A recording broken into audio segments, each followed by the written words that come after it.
Episode 2 of Burrows End is fucking awesome. The moment I saw that maxi, I could barely contain myself, and I knew somewhere in that episode was a moment I needed to animate. In fact, there were too many moments, moment after moment that I wanted to animate. And while I was tempted to make an hour-long solo animation, I thought, no, we're gonna relax a bit, we're gonna pick 3 moments, and this will be a chance that I can try out Procreate Dreams and let you know what I think about it. At this point, I do need to give a blood and gore warning because episode 2 does get particularly nasty, so if you're heading out now, I get it, and I hope to see you in the next one. The 3 scenes I chose were 1, the scene where Ava sees chipmunk Brittany gurgling on blood, the scene 2 where the chipmunks burst out of the liver, and the scene 3 where Tula heals the bear. So I'm going to do a little pros and cons sandwich, and then we'll end the video with the fan animation. I've got my little list here, so if you see me reading, that's what's going on, but I want to be spicy and start with some cons, so let's do this. Everyone said it, but I'm going to say it too.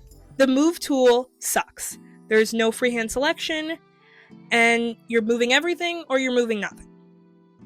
And this wouldn't be so bad if I animated like I normally did, but because I was making an animatic and not really an animation, I just drew everything on the same layer. Normally I would break up the character into different pieces, the arm, the hair, the legs, everything. And I encourage whenever you're animating to do that because it's more freeing, it makes it easier to animate. You're not focusing on everything at the same time. It's just better to like be more focused on a singular element. But in this, I was less animating and more, it's kind of basically like a comic book, but with sound and audio, and I'm timing it.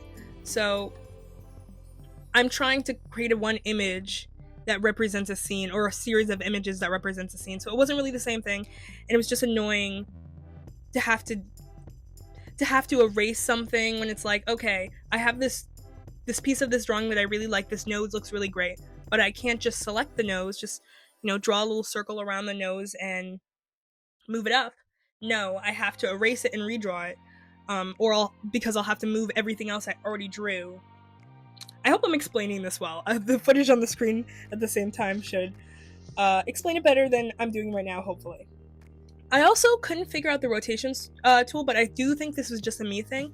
I will say that my stylus tip on my Apple Pen, it's cracked. So I think maybe it's causing that issue. I did see someone else use the rotation tool, so I know it's possible, but I couldn't figure it out. Pro 1, the gestures are pretty intuitive. I'm still struggling to remember the focus one, but I think the gestures are pretty good, and I think it's a smart way to help us maneuver around something, especially when you don't want to have like so much clutter on a screen that's a lot smaller than a computer.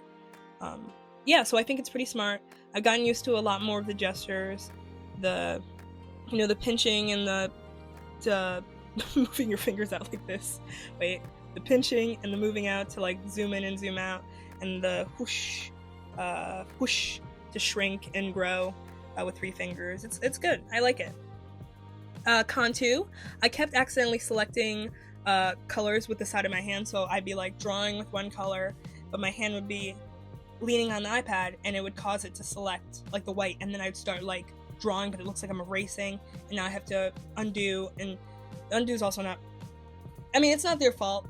The undo, it's not gonna get all the, I would have to undo some of my work, is basically what I'm saying.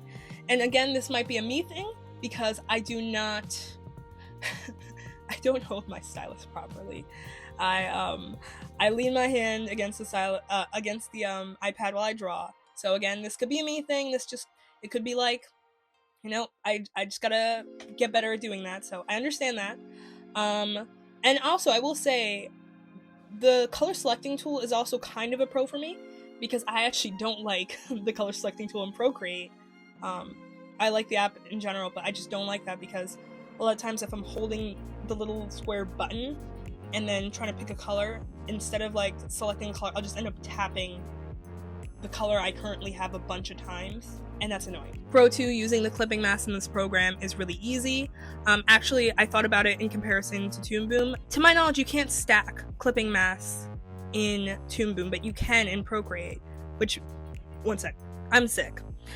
Which basically means, so, okay, I can use the clipping mask and I can add shadows on it, and then I can make another clipping mask and I can add highlights. In Toon Boom, to my knowledge, you can't do that, so you just kind of have to pick what you want to do with, as long as you like want to add effects to it. Technically you could add highlights and shadows in the same clipping mask, but I don't think you can add like different effects to different the different colors, even if they're like one of them, for example, is on the line art layer and one of them is a color. Anyway, it doesn't matter. But yeah, I really like the clipping mask in Toon Boom. I think it's really cool, and yeah, I like it a lot. Okay, at this point we're gonna speed run some pros and cons, so let's do that real quick. They should add the double tap feature, where if you double tap it'll switch between the eraser and the drawing tool. They have it in Procreate. The fact that they don't have it in Procreate Dream just messes me up, and it's honestly, it's just a smart, fast tool that, to be honest, I think they're gonna bring it in. I think they're gonna do that.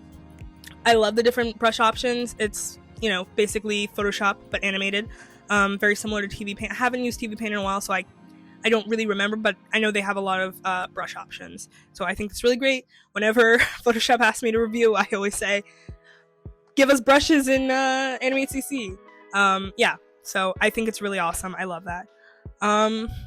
I hate how the layers or the frames and the frame numbers and the timeline above, they don't line up, even if they're on the same frame. And I don't like that. I also don't like that it's not easy to like duplicate frame layers, like even empty frames, to make coloring easier, because just other programs have other ways to make it easier. And I understand not doing certain things like having a line art layer and a color layer in one. I understand not having a color art and a line art layer like Toon Boom in one I'll just say in one layer on this. I understand that because, you know, it's an iPad app, there's limits and all that stuff. But I don't know. I wish there was a way to make coloring in these animations easier, duplicating those layers easier. At least have the numbers and the layers kind of line up so we know where it is, and we're not kind of like scrolling through seeing where the image switches and making sure we're coloring it in right. Or at least give us a way to duplicate our layers, or like create a new track and then let us do the thing in Toon Boom where we can sync our layers, so it basically gives us empty frames but the same length as the layer we're referencing, which makes coloring in very easy. Okay. Okay, I know I said a lot of things I'm annoyed about, but I'm not at all I don't think overall negatively about this app. I heard that in the beginning with Procreate, it was pretty bare bones, and then the team came in really fast, and they added a lot of features, and they made it into the amazing app it is today. And just the fact that they put out something that it's a one-time payment, and you have this thing, and you get access to all these updates is amazing. And I'm excited to see how they update it, and how they make it an even better app that is a lot easier for animators to use. But I do think now I could use this for like simple animations, maybe if I wasn't looking to add color. I do also, I forgot to mention, I do like that you can animate effects changing throughout it. I think that's really cool. Yeah, so I do think there's a lot of great things about this, and I think this app has a lot of great potential, and I'm excited to see how. And with that, let's see the fan animation. Bark of this tree sort of falls away as she's climbing.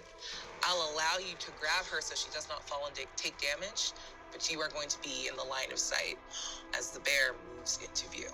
Ava, as you are staring at this massive creature, like slowly shoving your daughter and granddaughter up into the safety of the tree, the creature pops its little head out, and you see just a little chipmunk looking up at you.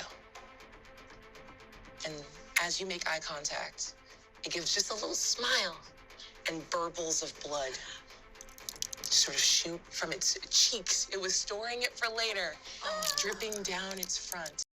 You see that as its liver sort of ruptures, and you see the nest within it, that this is a nest not from the moss the bear was eating.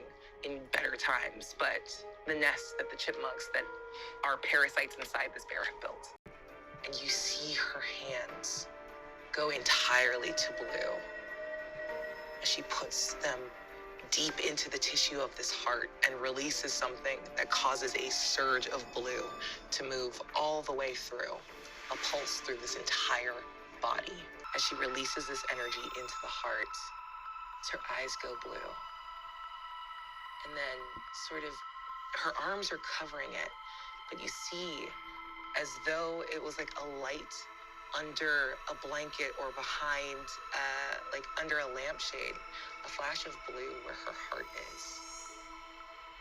And the pallor that it casts internally to her feels wrong, fundamentally wrong for the first time. The thing she's doing isn't wrong, but there is something wrong with the magic as it moves through her. You pump 5 points, curing the disease in this bear, and every other chipmunk immediately drops to the ground, dead. This parasitic behavior, they were keeping it alive. Everything in this wood knows how dangerous it is to be here, and they looked for different ways. How do I protect myself? How do I protect what I care about? Build a nest, find something strong. This is just sort of animals. And when you think of what an animal is, you feel just a little bit of distance from that idea. Not stoat, but animals exploit one another. That's how nature works. And this is just a different, more terrible kind of exploitation. And you, in this moment, are able to put an end to that cycle. But in that same vein, you feel the heart stop beating. And all of you feel as this bear just slowly, not in a tremendous flash of pain, just lays down and is quiet and still. The glow of the blue fades away, and everything is still and silent inside this bear. I think I'm just very still, and I'm scooping up Lila, and I'm just crying really hard. I don't think I'm like weeping or something. I think I'm just crying really hard. Can I run over to them and do that child like pat on the back? don't cry. Don't cry. I think I'm patting the heart. I'm just patting this bear's heart.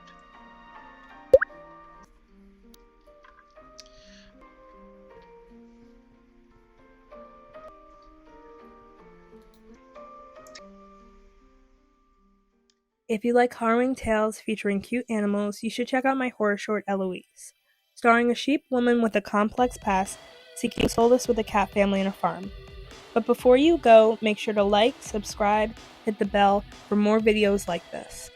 And if you want to show even more support, you should consider joining my Patreon, where you can get access to high-resolution PNGs of behind-the-scenes art, time lapses of set art, and Procreate and PSD files, and your name at the end of each video.